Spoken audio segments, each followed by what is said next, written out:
Welcome to the legal advocate channel. Legal advocate ચેનલમાં આપનું સ્વાગત છે. સૌરાષ્ટ્ર ઘરખેડ ગણોત વહીવટ પતાવટ અને ખેતીની જમીન વટહુકમ 1949ની કલમ 75 અને 75A સુધારા સૂચવતું વિધેયક ગુજરાત વિધાનસભાના બજેટ સત્રમાં રજૂ કરવામાં આવ્યું અને તે ગૃહમાં પસાર કરવામાં આવ્યું. સૌરાષ્ટ્ર ઘરખેડ ગણોત વહીવટ પતાવટ અને ખેતીની જમીન વટહુકમની 1949ની કલમ 75 હેઠળ જો કોઈ વ્યક્તિ કોઈ જમીનનો અનધિકૃત રીતે કબજો ભોગવટો અથવા ખોટી રીતે કબજો ધરાવતી હોય તો જિલ્લા કલેક્ટર દ્વારા કાર્યવાહી કરીને જમીન ખાલી કરાવવાની જોગવાઈ છે. પરંતુ ગેરકાયદેસર તબદીલીના કિસ્સામાં જમીન મૂળ માલિકને કેવી રીતે પાછી આપવી અથવા સરકાર હસ્તક કેવી રીતે લેવી તે અંગે કોઈ સ્પષ્ટ પ્રક્રિયા ન હતી.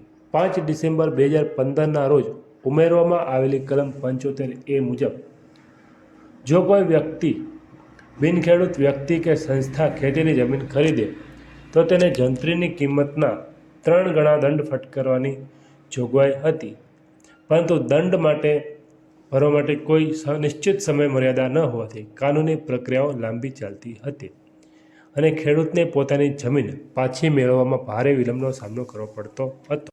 જમીનમાં હિત ધરાવતી કોઈપણ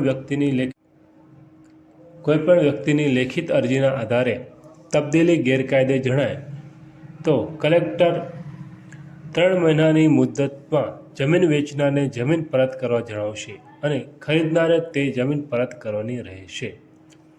જો નક્કી કરેલા મુદતમાં જમીન અગાઉની સ્થિતિમાં પરત ન કરવામાં આવે તો કલેક્ટર તબદીલી ગેરકાયદેસર જાહેર કરશે અને આવી જમીન તમામ બોજા રહિત સરકારમાં નિહિત થશે અને આવી જમીનનો નિકાલ સરકારી પડતર જમીન તરીકે કરવામાં આવશે.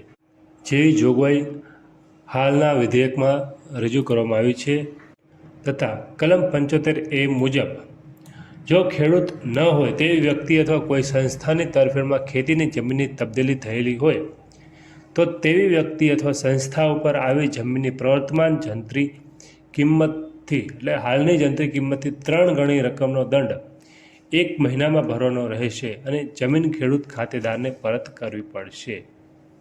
જે મુજબના સુધારા સૌરાષ્ટ્ર ઘરખેડ ગણોત વહીવટ પતાવટ અને ખેતીની જમીન વટહુકમ 1949ની કલમ 75 અને 75A સૂચવવામાં આવ્યા છે. તો આવા જ વિડીયો જોવા માટે તમે અમારી ચેનલને સબસ્ક્રાઈબ કરી શકો છો અને કોઈ પ્રશ્ન હોય તો કોમેન્ટમાં જણાવી શકો છો. Thank you. આભાર.